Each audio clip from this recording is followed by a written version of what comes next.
ታሪኩ የሚጀምረው በካሺዋ ይኖሩ የነበሩ በአሁኑ ሰዓት ግን ወደ ቶኪዮ የተዘዋወሩትን የዮሺኪ ቤተሰብ እያሳየን ነው።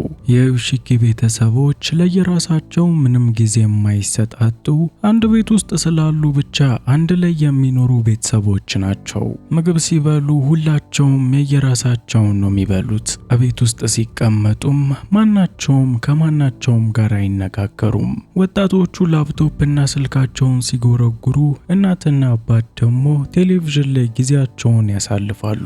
እና ይህንን ቤተሰብ እንደ ቤተሰብ እንዲሰበሰብ የሚያደርገው ብቸኛ ሰው ሳሳኪ የተባለው አያታቸው ነው። ሳሳኪ ወደ ተባለው አያታቸው ጋር በሚሄዱ ሰዓት ሰውየው ስልክና ሌላ ነገር እንዲጠቀሙ ስለማይፈቅድላቸው ሁላቸውም አንድ ላይ ተሰብስበው እንደ ቤተሰብ የሚያሳልፉ ይሆናል። ከዛ ውጭ ግን ወደ ቶኪዮ ሲመለሱ እንደተለመደው አንዳቸው ለአንዳቸው ምንም ጊዜ አይሰጣጡም። ካናዳ በየዓመቱ ከ300 ሺህ በላይ ለሚሆኑ ስደተኞች የሥራ ዕድል ትሰጣለች። በአሁኑም ተጀምሯል። ሰራተኛ የሚፈልጉ ድርጅቶች ማስታወቂያ ሲያወጡ እግር በእግር ጠብቃችሁ ሲቪና ደብዳቤያችሁን በማስገባት ማመልከት ትችላላችሁ። ከምንም በላይ ይሄንን ተመራጭ የሚያደርገው አብዛኞቹ ድርጅቶች የሚፈልጉት ሰራተኛ ስለሆነ ያን ያህል የትምህርት ደረጃ ላይ አያተኩሩም። እናም ማስታወቂያውን ካወጣው ድርጅት ጋር ተነጋግራችሁ እንደሚቀጥራችሁ እርግጠኛ እስክትሆኑ ድረስ ለሚግሬሽን የምትከፍሉት ምንም አይነት ገንዘብ አይኖርም። የራሳችሁን ፕሮሰስ በራሳችሁ መጀመርም በራሳችሁ መጨረስም ትችላላችሁ። ለበለጠ መረጃ ስክሪኑ ላይ በሚቀመጠው ስልክ ቁጥር በዋትስአፕ እና ቴሌግራም ማናገር ይችላሉ። አንድ ቀን ጠዋት ላይ ሁሌም በጊዜ ወደ ስራ ተነስቶ የሚሄደው ዮሺኪ ከእንቅልፉ አላርሙ ሳይጮህ ተነስቶ ሰዓቱም 3 ሰዓት ላይ መቆሙን ይመለከታል። አላርሙም ያልጮኸው ሰዓቱም 3 ሰዓት ላይ የደረቀው የሰዓቱ ድንጋይ ስላለቀ ነው። ቤት ውስጥ ያለው መብራት በሙሉ የጠፋ ሲሆን የእያንዳንዳቸው የሞባይል ስልክም ሆነ የሚጠቀሟቸው የላፕቶፖቻቸው ባትሪዎች ደክመዋል። ቤተሰቡም ስለ ነገሩ ለማሰላሰል ምንም ጊዜ ስለሌላቸው ቁርሳቸውን እንኳን ሳይበሉ ወዲያውኑ ወደ ውጪ በሚወጡ ሰዓት በህንፃ ውስጥም ምንም መብራት አለመኖሩን ይመለከታሉ። ታዲያ በዚህ ምክንያት እዛ አፓርትመንት ውስጥ የሚኖሩት እያንዳንዱ ሰዎች በደረጃው ለመውረድ ተገደዋል። ይባስ ብሎ ወደ ስራ ቦታ የሚሄዱባቸው ባቡሮች እንኳን በዛሬው ዕለት እየተንቀሳቀሱ አይደለም። በዚህም ምክንያት አብዛኛዎቹ ሰራተኞች ወደ ቤታቸው የተመለሱ ሲሆን ዮሺኪ ግን ከስራ በምንም ተአምር አልቀርም በማለት በእግር ወደ ስራ መሄዱን ተያይዞታል። ምንም እንኳን የከተማው ሰዎች ምክንያቱ ምን እንደሆነ ባያውቁም ያላቸው ባትሪዎችና ኤሌክትሪክ ነገሮች በሙሉ መስራት አቁመዋል። እናም መንደርተኛው በየቦታው ቆሞ ስለ ነገሩ በሚነጋገር ሰዓት በእግሩ ወደ ስራ እየሄደ የነበረው ዮሺኪ ስራው ቦታው ላይ ደርሷል። በስራው ቦታ ላይ ልክ እንደሱ ስራቸውን ያከበሩ በርካታ ሰራተኞች ወደ ስራ ቦታው መጥተዋል። በሚያሳዝን ሁኔታ ግን በራቸውም የሚሰራው በኤሌክትሪክ ስለሆነ በሩ መክፈት አይቻልም። ሰራተኞቹም ይሄ ከስራ ያስቀረንም በማለት የመስታወቱን በር ሰብረው ወደ ውስጥ በሚገቡ ሰዓት በዚሁ ህንፃ ውስጥም መብራት እንደሌለና ኮምፒውተሮቻቸው እንደማይሰሩ ይመለከታሉ። ይህ በእንዲህ እንዳለ ወንድምና እህት የሆኑት ዮዩና ኬንጂ ወደ ተለያየ ትምህርት ቤታቸው መጥተዋል። ሁለቱም የተራራቀ ትምህርት ቤት ቢማሩም በተመሳሳይ ሁኔታ ግን የሁለቱም ትምህርት ቤት ምንም አይነት መብራት የለም። በሌላ በኩል የዮሺክ ባለቤት የሚበላ ነገርና ሻማ ለመግዛት ወደ ሱፐርማርኬት ትመጣለች። ልክ እንደሷ ሌሎች እናቶችም በቦታው ላይ መጥተው በርከት ያሉ ሻማዎችን እየገዙ የነበረ ሲሆን የሱፐርማርኬቱ መክፈያ ማሽን ግን በመብራት ምክንያት ስለማይሰራ መግዛት የሚችሉት በካሽ ብቻ እንደሆነ ተነግሯቸዋል። በሌላ በኩል ዮሺኪ በጠዋት ያ ሁሉ መንገድ በእግሩ መጥቶ አሁንም ወደ ቤት በእግሩ መመለስ አልፈለገም። ምንም አይነት ታክሲና ባቡር ስለማይሰራ ያለው አማራጭ ሳይክል መግዛት ነው። የሳይክል ነጋዴዎቹ ደግሞ አሁን ላይ ሳይክል በጣም ተፈላጊ መሆኑን ስላወቁ ዋጋውን በጣም ጨምረውታል።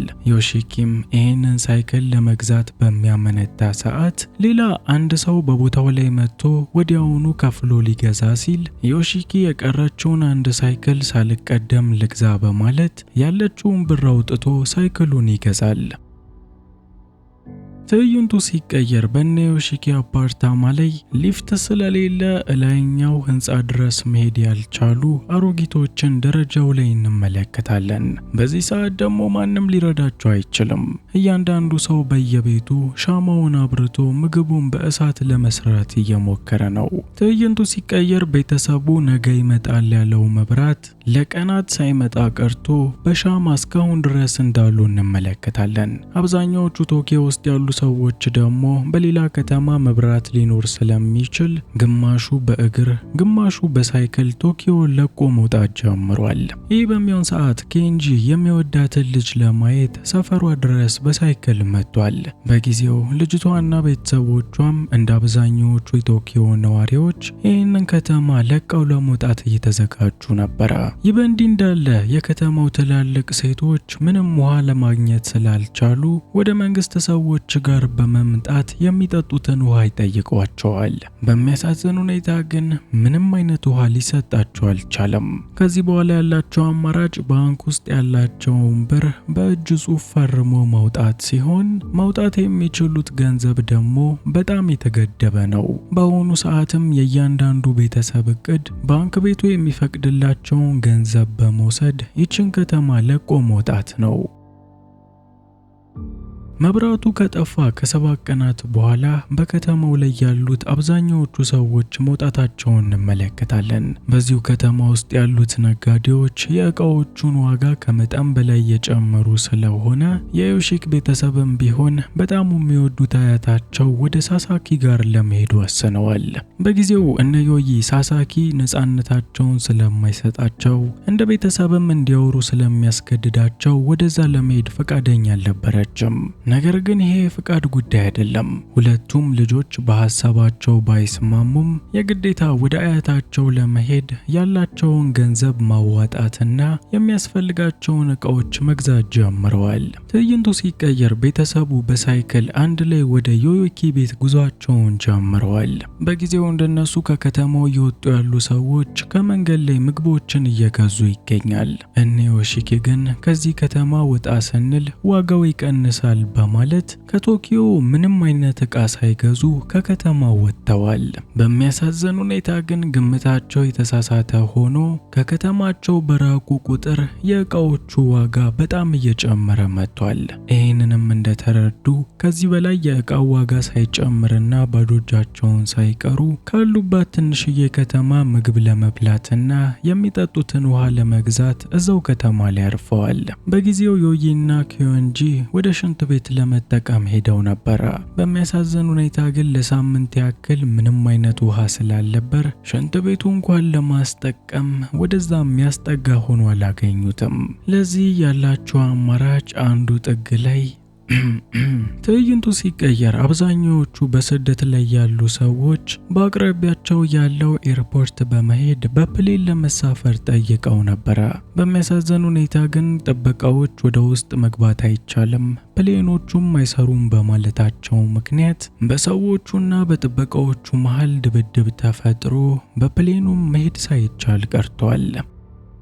በማግስቱ ከከተማቸው ርቀው የሚገኙት ሰዎች ያላቸውን ዕቃ ከባለሱቆች ጋር በሚጠቅማቸው ሌላ ዕቃ እየተቀያየሩ ይገኛል። የዚህን ጊዜም እነ ዮሺኪ ሚስቱም በአንድ ሳይክል ጭኗት እየተጓዘ ስለተቸገረ ከቤታቸው ይዞ የመጡትን መጠጥ ለዝች ባለሱቅ በመስጠት በሯ ላይ ያቆመ የነበረውን ሳይክል በምላሹ ወስደውታል። ከዚያም በአዲስ ሞራል ጉዟቸውን ጀምረዋል። ትዕይንቱ ሲቀየር ቤተሰቡ ከበርካታ ስደተኞች ጋር በአስፓልት ላይ ሲቀላቀል እንመለከታለን። ረጅም መንገዶችን ከተጓዙ በኋላ ለመብላትና ለመጠጣት በየመንገዱ የሚያርፉ ሲሆን በዚህ ጊዜም የሚበሉትና የሚጠጡትን ሊጠይቋቸው በሚመጡ ሰዓት ምግባቸውና መጠጣቸውን በመደበቅ እነሱ ምንም እንደሌላቸው ይናገራሉ። ትዕይንቱ ሲቀየር ቤተሰቡ አስፈሪ ምሽት በአንድ ካምፕ ካሳለፈ በኋላ በድጋሚ ጉዞውን ጀምሯል። በአሁኑም ወደ መዳረሻቸው ወደ ሳሳኪ ቤት ለመድረስ የቀራቸው ትንሽ መንገድ ብቻ ሲሆን በዚህ መንገዳቸው መሃልም ለመታጠብ ልብሳቸውንም ለማጠብ ወደ አንድ ወንዝ ዳርቻ መጥተዋል። በጊዜው አባትየው ዮሺክ የቤተሰብ አባላቶቹ ውሃውን እንዳይጠጣ ቢነግሩትም ምክራቸው ምርጫውን ችላ በማለት የወንዙን ውሃ ጠጥቷል። የተቀረው ቤተሰብም የማጠብና የመታጠቡን ጉዳይ ከጨረሰ በኋላ ብዙ መንገድ መጓዝ ሳይችሉ በዝናብ ምክንያት መንገዳቸው ተቋርጧል። በጊዜው ቤተሰቡ ከዝናብ ለመጠለል በአንዱ ጥግ ላይ ተቀምጦ ነበር። በዚህ ጊዜ ግን ዮሺኪ ቅድም በጠጣው ውሃ አማካኝነት ስለያዘው በኃይለኛ ዝናብ መሃል እዛው ቤተሰቡ ፊት ለፊት መጸዳዳቱን ተያይዞታል። ኃይለኛ አውሎ ነፋስ ከቀላቀለው ዝናብ በኋላ ቤተሰቡ አለኝ የሚለውን ነገር በሙሉ አጥቷል። የሚበሉት ሩዝ ተበትኗል። ላፕቶፖቻቸው የሚጠቀሙባቸው ሳይክሎች ሳይቀሩ ተበላሽተዋል። ይህንን ለማስተካከል የነበራቸው አማራጭ ደግሞ እዛው አካባቢ ላይ የሚገኝ ሱፐርማርኬት ተሰብሮ በመግባት የተበላሹባቸውን እቃዎች ጠግነው ጉዞአቸውን እንደ አዲስ መጀመር ነው። በዚህም መሰረት ቤተሰቡ እንደ አዲስ ጉዞውን ጀምሮ ሀብታም ከሚመስሉ ሰዎች ጋር ተገናኝተዋል። ያገኟቸው ሰዎች የሚበሉት የሚጠጡት ያላቸው ልክ ቫኬሽን እንደወጣ ሰው ካርታ እየተጫወቱ የሚዝናኑ ሰዎች ናቸው። እነዚህም ሰዎች የሚበሉትና የሚጠጡትን ምግብ የተወሰነ ከሰጧቸው በኋላ ለቤተሰቦቹ ይህም ቀን እንደሚያልፍ በመናገር ከሰዎቹ መሃል አንዱ ፎቶ አንስቶ የሰጣቸው ሲሆን አንድ ላይም ጉዟቸውን ከዚሁ ቤተሰብ ጋር ጀምረዋል። በጊዜው ዮሺኪ በአዲሶቹ ሰዎች ደስተኛ ስላልነበር እነሱን ትቷቸው ለብቻው ከፊት ለፊት እየፈጠነ ሲጓዝ ነበር። እድል ሲቀናው ግን ከተወሰነ መንገድ በኋላ እነዚህ ሰዎች ከነሱ የተለዩ ሲሆን ዮሺኪም ከባለቤቱና ከልጆቹ ጋር እንደ አዲስ ጉዞውን ጀምሯል። ትዕይንቱ ሲቀየር ቤተሰቡ በርካታ ሰዎች ያሉበት ከተማ ደርሷል። በጊዜው ከተማ ውስጥ ያሉ ሰዎች አሳዎችን እየተመገቡ ነበር። ይህንንም አሳ እየሰጣቸው የነበረው አንድ ባለሱቅ ሲሆን ይህንንም ምግብ ለመቋደስ የነ ዮሺኪ ቤተሰብ ከሰልፉ መሃል ገብቷል። በሚያሳዝን ሁኔታ ግን ልክ የነሱ ተራ ሲደርስ ምግቡ ሙሉ ለሙሉ አልቋል። ትዕይንቱ ሲቀየር እድለቢሱ ቤተሰብ ከአንድ ማሳ ውስጥ ሳር መጋጥ ሊጀምር በነበረ ሰዓት ከፊት ለፊታቸው አንድ አሳማ ይመለከታሉ። ከመጠን በላይ የተራበው ዮሺኪም ይህንን አሳማ አሳዶ በመያዝና በመግደል አሳማውን ለምግብነት ብቁ አድርጎታል። ይህ በእንዲህ እንዳለ የዚህ አሳማ ባለቤት የሆነው ገበሬ ታናካ ይባላል። ታናካም አሳማውን ስለገደሉበት ሳይናደድ ይልቁንም በተሻለ ነገር ለማብሰልና እነሱን ለመመገብ ሲል እነ ዮሺኪን ይዟቸው ወደ ቤቱ መጥቷል። በጊዜው ታካማ ቀድሞ ያዘጋጀውን ምግብ ካበላቸው በኋላ የአሳማውን ስጋ ለምግብነት ዝግጁ ለማድረግ እነ ዮሺኪን ወደ ስራ አስገብቷቸዋል። በጊዜው የአሳማው ስጋ ግማት ያስጠላቸው ቤተሰቦች ይቅርብን ለማለት ቢዳዳቸውም ከደቂቃዎች በኋላ መራባቸው ስለማይቀር እንደምንም ቀፋፊውን ሽታ ተቋቁመው ምግቡን አዘጋጅተውታል። ገበሬው ታናካ በዚህ ቦታ ላይ የሚኖረው ብቻውን ነው። ታሪኩንም ለነዚህ ቤተሰቦች ከነገራቸው በኋላ እኔ ምንም ቤተሰብ ስለሌለኝ በዚህ ቦታ ላይ እንደ ቤተሰብ ከኔ ጋር መኖር ትችላላችሁ በማለት እዚህ ቦታ ላይ ማብሰልም ልብሳቸውን ማጠብም እንደራሳቸው ቤት አድርገው መኖርም እንደሚችሉ ይነግራቸዋል። ይሁንና እነ ዮሺኪ በሐሳቡ አልተስማሙም። ምንም እንኳን የታናካ ብቸኝነት ቢያሳዝናቸውም የራሳቸውን ሳይክል በተሻለ ዕቃ ከጠገኑ በኋላ ወዲያውኑ ወደ አያታቸው ሳሳኪ ጋር ጉዟቸውን ጀምረዋል። ታናካ ደግሞ በበኩሉ ከሱ ቤት ለቀው ከመሄዳቸው በፊት ለመንገዳቸውም የሆናቸውን በቂ ምግብ ሰጥቷቸዋል። ትዕይንቱ ሲቀየር ቤተሰቡ አንድ አደገኛ የሆነ ወንዝ ጋር ደርሷል። ይህንንም ወንዝ በብልሃት ስለሆነ ማለፍ ያለባቸው ዮሺኪ በእንጨት ትንሽዬ መሸጋገሪያ በመስራት በመጀመሪያ ሴቶቹን ከዛ ደግሞ እቃዎቹንና ሳይክሎቹን ማሻገር ጀምሯል። በሚያሳዝን ሁኔታ ግን በዚሁ ሰዓት ኃይለኛ ዝናብ በመጀመሩ ምክንያት አባትና ልጅ መስመጥ ሲጀምሩ ኬንጂ ወዲያውኑ ከወንዙ ውስጥ ወጥቷል። በጊዜው ሳይክሉን ለማዳን እየታገለ የነበረው ዮሺኪ ደግሞ በኃይለኛው ውሃ ምክንያት ተወስዶ ቤተሰቡ በሕይወት ሊያድነው አልቻለም። ትዕይንቱ ሲቀየር ቤተሰቡ የባቡሩን ሐዲድ መስመር ይዘው ጉዟቸውን ቀጥለዋል። በጊዜው ለመንገዳችሁ ተብሎ የተሰጣቸውን ስጋ እየበሉ ነበረ።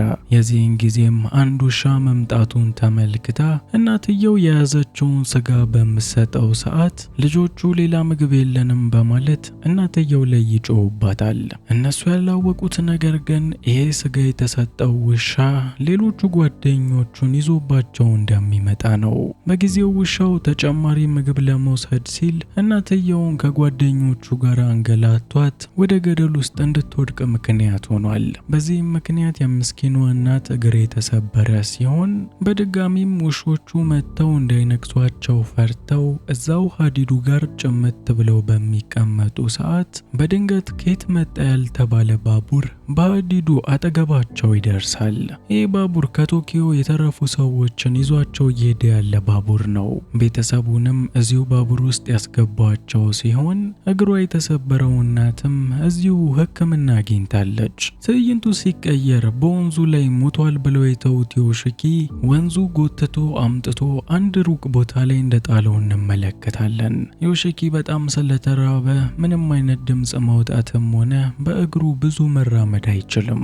በዚህም ምክንያት አንድ ትራክተር ስር ቁጭ ብሎ በነበረ ሰዓት ባቡር ሲያልፍ ተመልክቶ ድምፅ ለማውጣት ቢጣጣርም ድምፁ ግን ሊወጣለት አልቻለም። የዚህን ጊዜም ከሱፐርማርኬት የወሰደውን ፍሌር ገን በመጠቀም ባቡር ውስጥ ላሉት ሰዎች ምልክት ይሰጣቸዋል። በሚገርም ሁኔታ ይሄንን ብርሃን የተመለከተችው የመጀመሪያው ሴት ባለቤቱ ነች። ሰዎቹም ወዲያውኑ ዮሺኪን ከነሱ ጋር ወደ ባቡር ውስጥ ያስገቡት ሲሆን ከአድካሚ 108 ቀናቶች በኋላ ከሳሳኪ ጋር ተገናኝተዋል።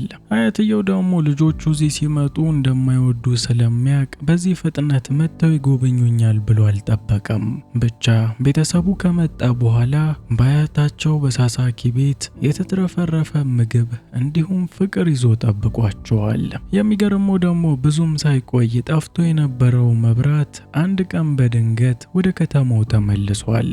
ምንም እንኳን ቤተሰቡ ወደ ሳሳኪ ጋር በሚመጣ ሰዓት እሱም ጋር መብራት ያልነበረ ቢሆንም እሱ ጋር ሲሆኑ ግን ፍቅር ስላላቸው ያንን ጊዜ አሳልፈው ልክ መብራቱ ሲመጣና ቶኪዮ ወደ ቀደመ ቦታዋ በምትመለስ ሰዓት ደግሞ ቤተሰቦች ወደ ስራቸው፣ ልጆች ወደ ትምህርታቸው ተመልሰዋል።